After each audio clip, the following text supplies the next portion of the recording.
Hello students, आप सभी कैसे हैं। आई होप आप सभी अच्छे होंगे। तो students, math with MK YouTube channel पर आपका हार्दिक स्वागत व अभिनंदन है। तो स्टूडेंट्स, आपको पता है कि हमने पिछले वीडियो में एनसीईआरटी क्लास 9th ये मैथ्स का चैप्टर फर्स्ट पढ़ा था, जिसमें हमने सभी महत्वपूर्ण प्रश्नों के बारे में चर्चा की थी। और उसके बाद वाले वीडियो में हमने प्रश्न संख्या 1 से 6 तक के हल को देखा था। तो इस वीडियो के माध्यम से हम प्रश्न संख्या 7 से 12 तक के सभी महत्वपूर्ण प्रश्नों के हल के बारे में चर्चा करेंगे। तो देखिए स्टूडेंट्स, आपको प्रश्न संख्या 7 दिखाई दे रही होगी कि कोई 3 अन्वसानी अनावृत्ति संख्याएं लिखी। क्या कह रहा है? कोई 3 अन्वसानी अनावृत्ति संख्याएं लिखी। तो स्टूडेंट्स, अन्वसानी का मतलब क्या होता है? अशांत। अन्वसानी का मतलब भी क्या होता है? अशांत। और अनावृत्ति का मतलब होता है कि जो संख्याएं दशमलव के बाद बार बार रिपीट नहीं होती है। अन्वसानी का मतलब क्या हो रहा है? दशमलव के बाद सेम संख्या क्या नहीं हो रही है? रिपीट नहीं हो रही थी। उसे क्या कहते हैं हम? अशांत अनावृत्ति या अन्वसानी अनावृत्ति संख्याएं कहते हैं। तो स्टूडेंट्स, इसके 3 संख्याएं कौन कौन सी होगी? जैसे कि देखो, दशमलव लगा दो, 0.1 2 5 7 3 4 2। दशमलव के बाद आप कुछ भी लिख सकते हैं। तो ये क्या हो गई? अपने पास एक अन्वसानी अनावृत्ति संख्या होगी। इसी प्रकार से आप और लिख सकते हैं 3 5 6 0 2 4, कुछ भी लिख दो। लेकिन क्या होना चाहिए? दशमलव के बाद सेम संख्याएं रिपीट नहीं होनी चाहिए। सेम संख्या रिपीट नहीं होनी चाहिए। उसके अलावा आप कुछ भी लिख सकते हैं। तो कोई 3 अन्वसानी अनावृत्ति संख्याएं लिखिए। तो ये हमारे पास क्या हो गई? 3 अन्वसानी अनावृत्ति संख्याएं हो गई या अशांत अनावृत्ति संख्याएं हो गई। तो उसके बाद हम देखते हैं नेक्स्ट प्रश्न। तो स्टूडेंट्स, अपने पास जो नेक्स्ट प्रश्न है, नेक्स्ट प्रश्न क्या था वो देखिए प्रश्न संख्या 8।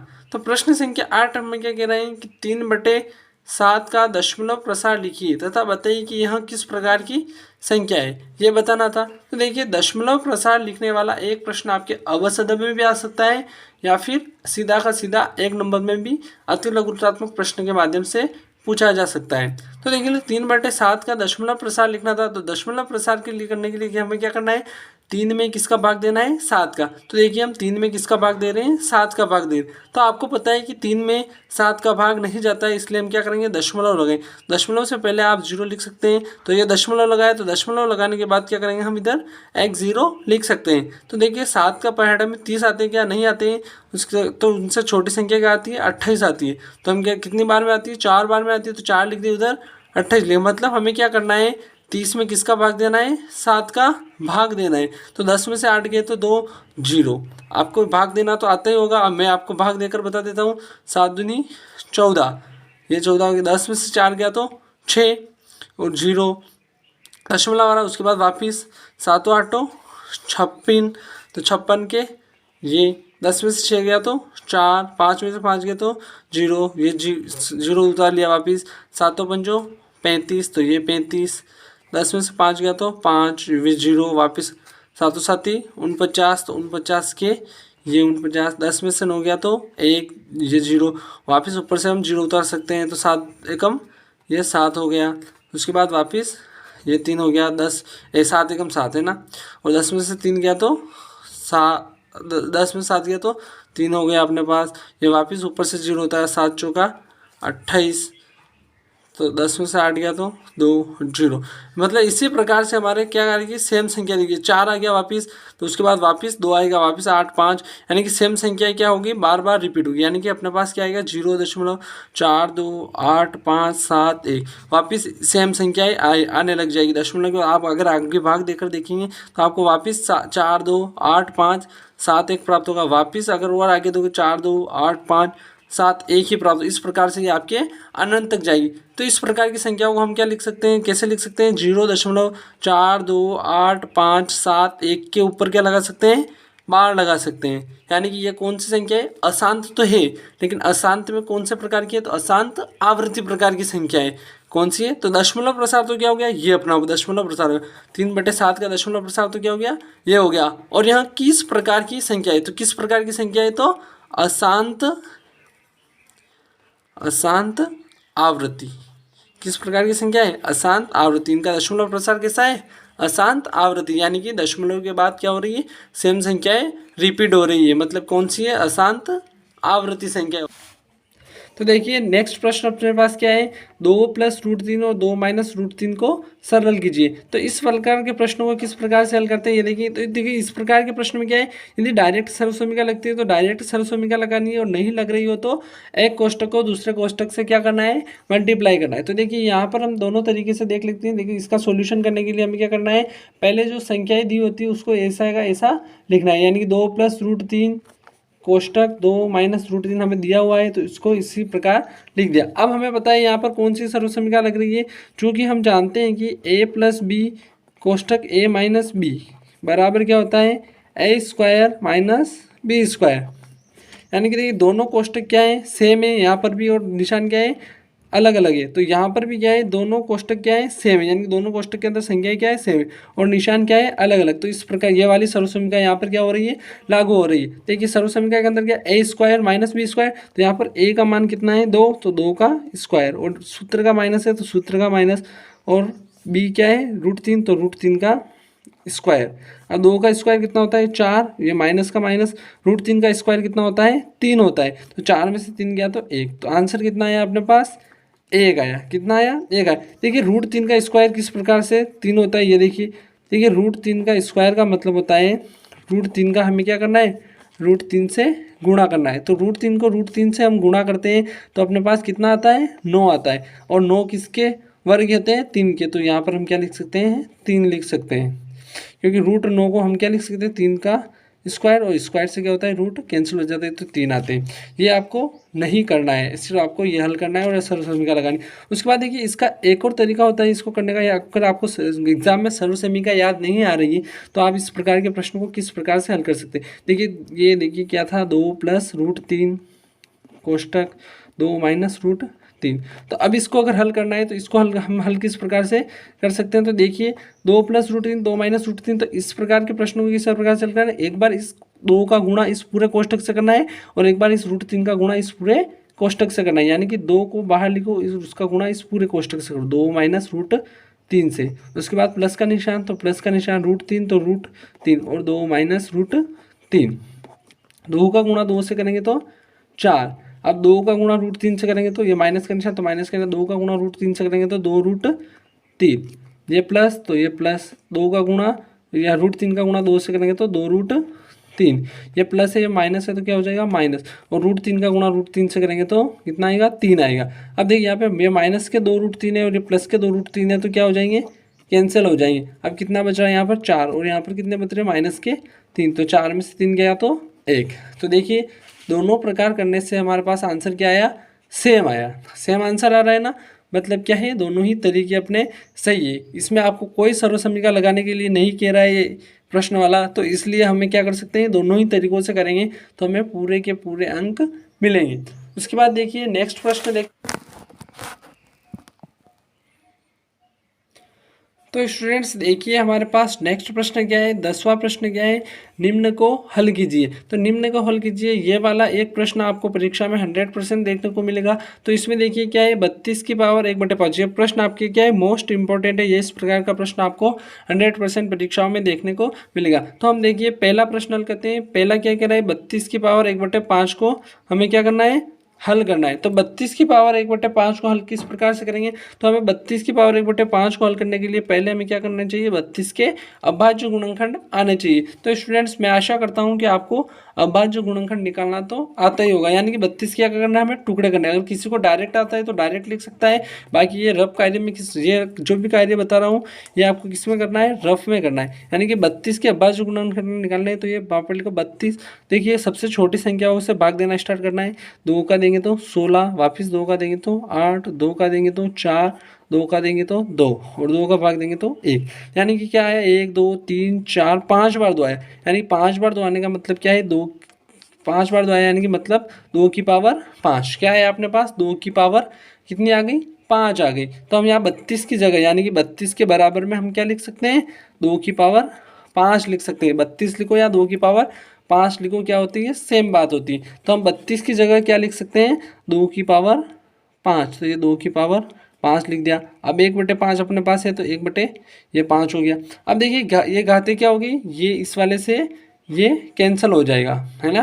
तो क्या अपने पास क्या बचेगा, 2 की पावर एक बचेगी। तो 2 की पावर 1 का मतलब क्या होता है, सिर्फ 2, यानी कि ये अपने पास क्या हो गया, इसका आंसर आ गया। कितना आसान था। अगर आपको क्या आ रहा है, अभाज्य गुणनखंड करना आ रहा है, तो ये सवाल अपने लिए क्या हो जाते हैं, आसान हो जाते हैं। अब देखिए नेक्स्ट प्रश्न क्या करा है, देखिए नेक्स्ट प्रश्न क्या है अपने पास, 125 की पावर, नेक्स्ट प्रश्न क्या है अपने पास, 125 की पावर माइनस के 1/3। देखिए ये नेक्स्ट प्रश्न है अपने पास, 125 की पावर माइनस के 1/3। तो इसको किस प्रकार से हल करेंगे, 125 की पावर माइनस 1/3, यानी कि 125 के हमें क्या आने चाहिए, अभाज्य गुणनखंड आने चाहिए। देखिए 125 के अभाज्य गुणनखंड किस प्रकार से निकालेंगे, 125 लिखेंगे, 5 का भाग जा रहा है 25 बार, फिर 5 का 5 बार, फिर 5 का देंगे तो एक बार, यानी कि 1 2 3, यानी कि 5 की पावर क्या लिख सकते हैं हम, 3, यानी कि 125 को हम क्या लिख सकते हैं, 5 की पावर 3 लिख सकते हैं। तो यानी कि 125 की जगह हम 5 की पावर 3 लिख सकते हैं। तो हम 125 की जगह क्या लिखेंगे, 5 की पावर 3, क्या लिखेंगे, 5 की पावर 3। सॉरी हमने कोष्टक से बाहर लिख दिया, आप बाहर भी लिखोगे तो भी कोई बात नहीं, लेकिन हम आपको हल करने में परेशानी हो जाएगी, इसलिए हम क्या करेंगे, 125 क्यों क्या लिख सकते हैं, 5 की पावर 3, तो कोष्टक के अंदर ही लिखना है इसको। और बाहर क्या है, माइनस के 1/3, तो ये माइनस के 1/3। तो अब क्या होगा यहाँ पर, ये 3 से 3 क्या हो जाएंगे, कैंसिल हो जाएंगे। तो ये 5 का 5 ही, बाहर क्या बच रहा है अपने, माइनस का 1, तो ये माइनस का 1। तो 5 की पावर अपने पास क्या है आंसर, 5 की पावर माइनस। यहाँ तक लिख कर आएंगे आप तो भी सही है, आपकी क्या है, यहाँ तक लिख कर आओगे आप तो भी आपके क्या है, आंसर सही माना जाएगा। लेकिन इससे आगे भी आप कर सकते हो। देखिए 5 की पावर माइनस 1 है, तो 5 की पावर माइनस आप 1 को क्या लिख सकते हैं, 1/5 लिख सकते हैं। ये आंसर लिख के आओगे तो भी सही है, और 5 की 1/5 लिख कर आओगे तो भी सही है। तो ये 5 की पावर माइनस 1 का मतलब 1/5 क्यों होता है, चूँकि क्या होता है, अपने पास सूत्र होता है कि 1/a बराबर क्या होता है, a की पावर -1, यानी कि किसी भी संख्या को हम नीचे से ऊपर ले जाते हैं, अर्थात हर से अंश में लेकर जाते हैं, तो उसकी घात क्या हो जाती है, नेगेटिव हो जाती है। देखिए a को ऊपर लेकर जा रहे हैं तो हमारी a की घात क्या होती है, नेगेटिव होगी, यानी कि -1 हो गई। तो इसी प्रकार से अगर इसको हम इस प्रकार से लिख सकते हैं, तो इसको भी तो हम इस प्रकार से लिख सकते हैं। तो यहाँ पर हमने क्या किया, 5 की पावर -1 को 1/5 लिख दिया, और 1/5 को वापस हम क्या लिख सकते हैं, 5 की पावर -1 लिख सकते हैं। तो ये प्रश्न भी आपकी समझ में आ गया होगा किस प्रकार से करना है। अब देखिए नेक्स्ट प्रश्न अपने पास क्या है, 32 की पावर 2/5, तो इसको हल करना सीखेंगे। तो देखिए नेक्स्ट प्रश्न अपने पास क्या था, 32 की पावर 2/5। तो देखिए 32 की पावर 2/5 को हल करने के लिए हमें क्या करनी है, 32 के अभाज्य गुणनखंड निकाले होंगे। तो 32 के अभाज्य गुणनखंड हमने अभी पहले निकाले, तो 32 के अभाज्य गुणनखंड क्या थे, 2 की पावर 5 आ रहा था।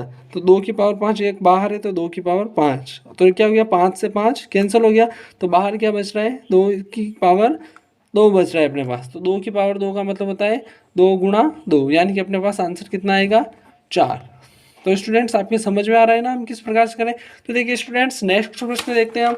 नेक्स्ट प्रश्न आपके पास क्या है, 2 की पावर 2/3 और 2 की पावर 1/5, इसको हल करना है।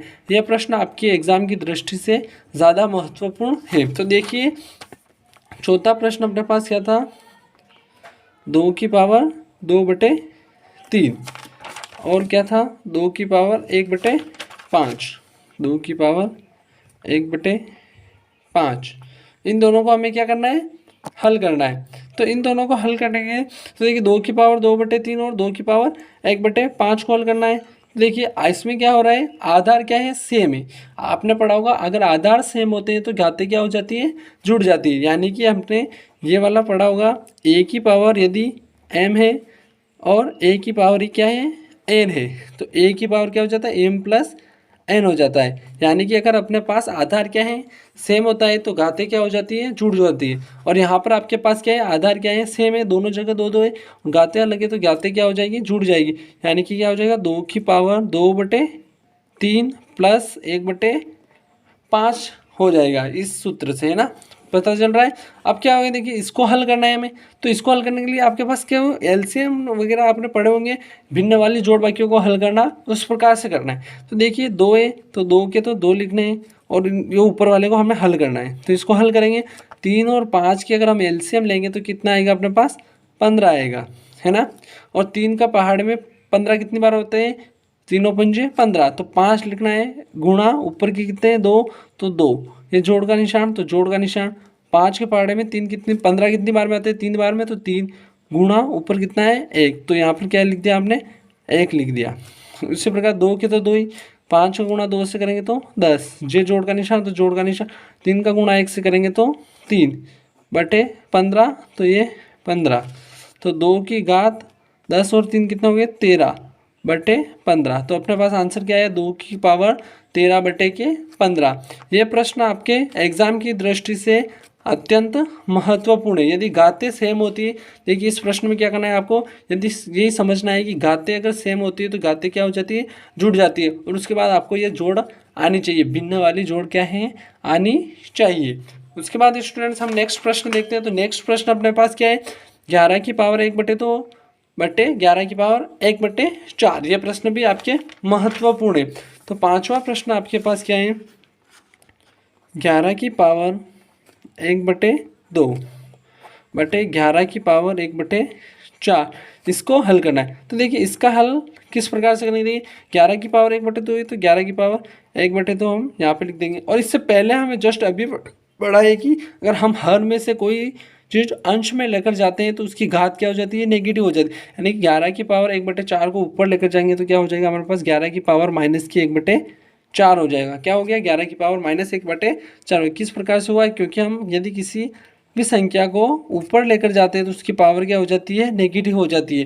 यानी कि 1 बटे ए है, तो अगर ए को हम हर में से अंश में लेकर जाएंगे तो उसकी पावर क्या हो जाती है, नेगेटिव हो जाती है। उसी प्रकार से हमने 11 की पावर 1 बटे 4 को अगर हम हर में लेकर गए तो 11 की पावर क्या हो गया, माइनस की 1 बटे 4 हो गया। अब यहाँ पर देखिए स्टूडेंट्स आपको दिखाई दे रहा है आधार क्या हो गए, सेम हो गई, तो घातें क्या होगी, जुड़ जाएगी। यानी कि 11 की पावर 1 बटे 2 प्लस माइनस 1 बटे 4 हो जाएगा। अब यहाँ पर देखिए आगे आपको दिखाई दे रहा होगा कि 11 की पावर 1 बटे 2 प्लस माइनस क्या हो जाएगा, माइनस 1 बटे 4। और वापस आपको क्या करना है, भिन्न वाली जोड़ को यहाँ पर भिन्न के रूप में जोड़ होगी, उसको क्या करना है, हल करना है।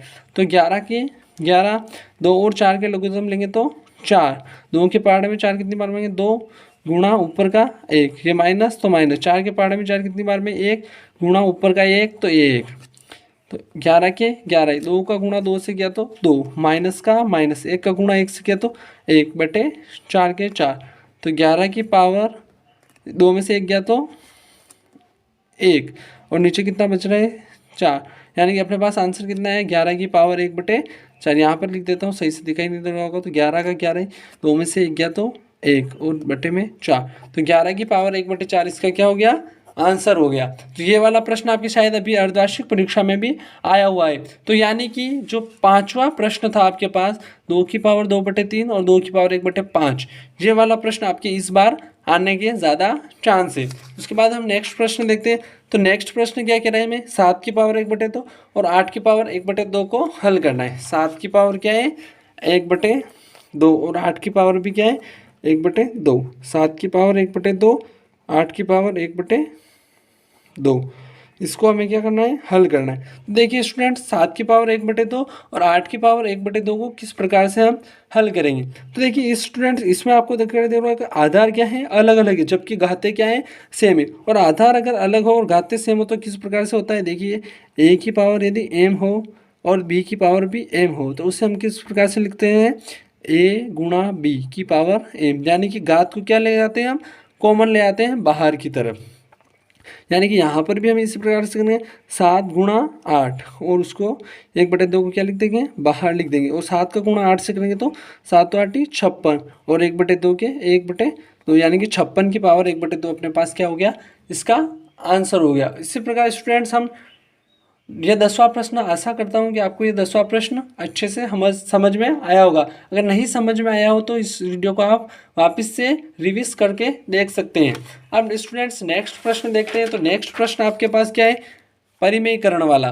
देखिए स्टूडेंट्स हर के परिमेयकरण वाला एक प्रश्न आपके अर्धवार्षिक परीक्षाओं, वार्षिक परीक्षाओं या कोई भी टीचर्स आपके टेस्ट लेते हैं तो ये वाला प्रश्न आपको 100% देते ही है, क्योंकि ये प्रश्न आपके एग्जाम की दृष्टि से अत्यंत महत्वपूर्ण होता है। तो स्टूडेंट आपको लग रहा होगा कि हम थोड़ा ज़्यादा स्पीड में पढ़ा रहे हैं, तो स्पीड में पढ़ाने का कारण ये है कि आपके वार्षिक परीक्षा नज़दीक है, इस कारण से हम धीरे धीरे आपको अगर पढ़ाएंगे तो पूरा कोर्स नहीं कर सकते हैं, और हम आपको सिर्फ महत्वपूर्ण प्रश्नों के बारे में ही बता रहे हैं। तो आप इनकी बार बार प्रैक्टिस करते रहे ताकि आपको एग्ज़ाम में कोई दिक्कत नहीं है और आप कम समय में अच्छे अंक प्राप्त कर सकें। तो स्टूडेंट्स, परिमेयकरण वाला प्रश्न देखते हैं। अब हर का परिमेयकरण किस प्रकार से करते हैं। तो 11वां प्रश्न आपको दिखाई दे रहा होगा, 1/√7 माइनस √6 के हरों का परिमेयकरण कीजिए। तो स्टूडेंट्स देखिए, परिमेयकरण किस प्रकार से करते हैं और किसका परिमेयकरण करना है, हर का परिमेयकरण। तो इसका आंसर देखते हैं, यानी कि जिसका परिमेयकरण उसको एक बार एक एज टू जेड ऐसा सेम टू सेम लिखना है, 1/√7 माइनस 1/√6 सेम टू सेम लिख दिया। उसके बाद क्या करना है, यहाँ पर हर में जो भी संख्याएं होती है उसका क्या करना है, सेम ऊपर अंश व हर में मल्टीप्लाई करना है, अर्थात ऊपर व नीचे गुणा करना है। लेकिन क्या करना है, यहाँ पर जो भी निशान होता है उसको क्या कर देना है, चेंज कर देना है। यानी कि यहाँ पर निशान है तो ऊपर नीचे किससे गुणा है, प्लस वाली संख्या से गुणा कर देना है, और यहाँ पर प्लस का निशान है तो ऊपर नीचे माइनस वाली संख्या से गुणा कर देना है। यानी कि देखिए 1/√7 माइनस 1/√6, यानी कि हमें सेम संख्या से गुणा करना है लेकिन निशान क्या करना है, चेंज करना है। यानी कि √7 प्लस √6 का गुणा हमें किससे करना है, √7 प्लस √6, अंश हर में क्या करना है, सेम संख्या का गुणा करना है। तो आगे किस प्रकार से करेंगे, 1 का गुणा √7 प्लस √6 से करेंगे तो अपने पास क्या आएगा, √7 प्लस √6 बटे का बटे। अब यहाँ पर देखिए नीचे क्या हो रहा है आपके, √7 माइनस √6, और ये क्या बच रहा है, √7 प्लस √7 प्लस √6 है ना। यहाँ पर ये कोष्टक नहीं है, ध्यान रखना। अब देखिए यहाँ पर क्या हो रहा है, √7 प्लस √6, और नीचे क्या हो रहा है, देखिए आपको दोनों कोष्टक क्या दिखाई दे रहे होंगे, सेम कोष्टक दिखाई दे रहे होंगे नीचे, ये और ये। लेकिन निशान क्या है, यहाँ पर प्लस का है और यहाँ पर क्या है, माइनस का है। तो निशान चेंज है और सेम अगर कोष्टक होते हैं दो, तो वहाँ पर कौन सी समीकरण लगती है, सर्व समीकरण लगती है, a plus B A minus B बराबर क्या होता है, a² माइनस b²। यानी कि यह सर्व समीकरण आपके हर के परिमेयकरण वाले सभी सवालों में लगेगी, इसलिए आपको यह सर्व समीकरण याद होना जरूरी है। तो यानी कि a का स्क्वायर करना है अब हमें, तो a का स्क्वायर यानी कि √7 का स्क्वायर, माइनस है तो माइनस, और 6 का स्क्वायर यानी कि √6 का स्क्वायर। तो ऊपर अपने क्या है, √7, तो √7 के √7 प्लस, तो प्लस √6 के √6 बटे में क्या है, √7 का स्क्वायर क्या होगा, 7 होगा। √7 का स्क्वायर क्या होगा, 7 ही होता है। यानी कि ऊपर क्या था, √7, तो √7 प्लस, तो प्लस √6 के √6 लिख दिए। अब नीचे वाला हल करना है, √7 का स्क्वायर 7 माइनस, तो माइनस √6 का स्क्वायर क्या होगा, 6, और √7 प्लस √6 बट्टे आपके क्या आ गया, 7 में से 6 गया तो 7 में से 6 गया तो 1, √7 प्लस √6 बट्टे क्या आ गया, 7 में से 6 गया तो 1, ये आपके पास आंसर गया। और आप इसको किस प्रकार से लिख सकते हैं, √7 प्लस √6 भी लिख सकते हैं, क्योंकि नीचे 1 लिखने का कोई मतलब नहीं होता है। 1 का मतलब होता है कि आप संख्या को वापस अगर 1 से भाग देंगे तो क्या होगा, सेम संख्या ही आएगी। इसलिए आपके पास आंसर क्या हो गया, √7 प्लस √6। तो स्टूडेंट्स, मैं आशा करता हूँ कि ये प्रश्न भी आपको अच्छे से समझ में आ गया। हरों का परिमेयकरण वाला एक प्रश्न आपके परीक्षा में 100% फिक्स है, इसलिए हर का परिमेयकरण करना आप सीख ले। इसके बाद देखिए एक प्रश्न और आपको बता देता हूँ कि हर का परिमेयकरण किस प्रकार से करते हैं। तो एक और प्रश्न देखते हैं आपको हर का परिमेयकरण वाला। जैसे कि आपके प्रश्न आ जाए, माना कि कोई भी हो ना, 1/2 प्लस √3 का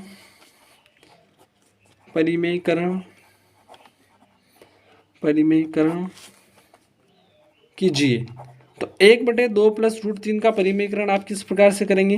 तो 1/2 प्लस √3 का परिमेयकरण करना है तो पहले 1/2 प्लस √3 आपको ऐसा का ऐसा लिखना है। उसके बाद हमने क्या बोला कि आपको अंश हर में जो भी चीज़ है उसका क्या करना है, ऊपर व नीचे गुणा करना है, लेकिन जो भी निशान हो उसका विपरीत चिन्ह से गुणा करना है। यानी कि यहाँ पर प्लस का निशान है तो हमें किससे गुणा करना है, माइनस वाले निशान से गुणा करना है। यानी कि 2 माइनस √3 बटे 2 माइनस √3।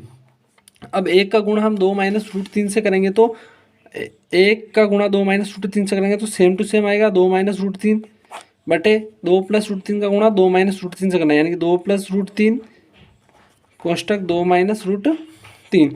अब आपको स्टूडेंट यहाँ पे दिखाई दे रहा होगा कि यहाँ पर क्या कर रही है, सर्वसमीका लग रही है। सर्वसमीका कौन सी वाली लगेगी, a plus B A minus B, और A plus B A minus B बराबर क्या था, A square minus B square. यह सर्वसमीकरण आपके हर के परिमीकरण वाले सभी प्रश्नों में लगेगी, इसलिए इसको याद रखें। तो ऊपर देखिए 2 - √3, तो 2 - √3 सेम टू सेम रहेगा। उसके बाद 2 + √3, 2 - √3 की जगह ये सर्वसमीकरण लग रही है, तो ए का स्क्वायर यानी कि 2 का स्क्वायर, ये माइनस सर्वसमीकरण वाला, तो सर्वसमीकरण वाला माइनस लिख दिया। उसके बाद क्या है, बी का स्क्वायर यानी कि √3 का स्क्वायर, तो √3 का स्क्वायर।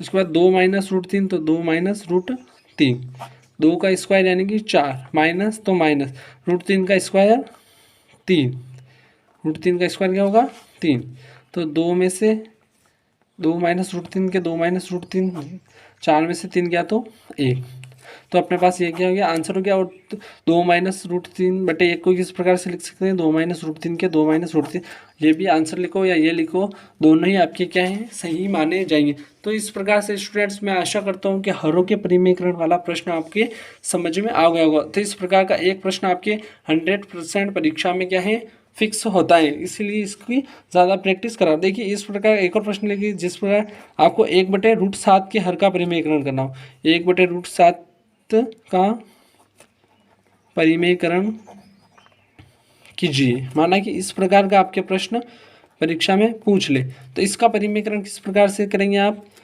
तो 1/√7 का परिमेयकरण करो, तो 1/√7, देखिए इसमें हम हर बार तो मैं क्या बोल रहा था, आपको निशान भी चेंज करना है, लेकिन इसमें तो कोई प्लस माइनस का निशान है ही नहीं, यानी कि बीच में कोई आपको संख्याएं दिख रही है क्या, या प्लस माइनस का निशान दिख रहा है क्या, नहीं है, तो आपको क्या करना है, सिर्फ जो संख्या है उसका ही ऊपर नीचे गुणा करना है, अर्थात अंश व हर में गुणा करना है, यानी कि √7 का ही ऊपर व नीचे क्या कर लेंगे, गुणा कर लेंगे। तो 1 का गुणा √7 से करेंगे तो √7 के √7, और √7 का गुणा 7 से करेंगे, √7 से करेंगे तो 7, तो ये अपने पास क्या हो गया, इसका आंसर आ गया। तो स्टूडेंट्स मैं आशा करता हूँ कि आपको ये सभी परिमेयकरण वाले प्रश्न क्या आ रहे होंगे, समझ में आ रहे होंगे। तो स्टूडेंट्स इसी के साथ एक लास्ट प्रश्न और देख लेते हैं, हर का परिमेयकरण वाला ही। ये एक प्रश्न और बता देता हूँ आपको कि दोनों संख्याएं अगर रूट में हो तो किस प्रकार से आप हर का परिमेयकरण, यानी कि आपके पास अगर आ जाए 1/√7 माइनस √5, इसका परिमेयकरण करना है आपको। इसका परिमेयकरण करने के लिए आप क्या करोगे, ऊपर व नीचे सेम संख्या गुणा करेंगे, लेकिन क्या करेंगे, निशान चेंज करेंगे। माइनस है तो क्या लिखेंगे, +√7 + √5/√7 + √5। अब 1 का गुणा √7 + √5 से करेंगे तो √7 + √5 का √5 ही रहेगा, क्योंकि 1 का गुणा किसी से भी करते हैं तो सेम संख्या।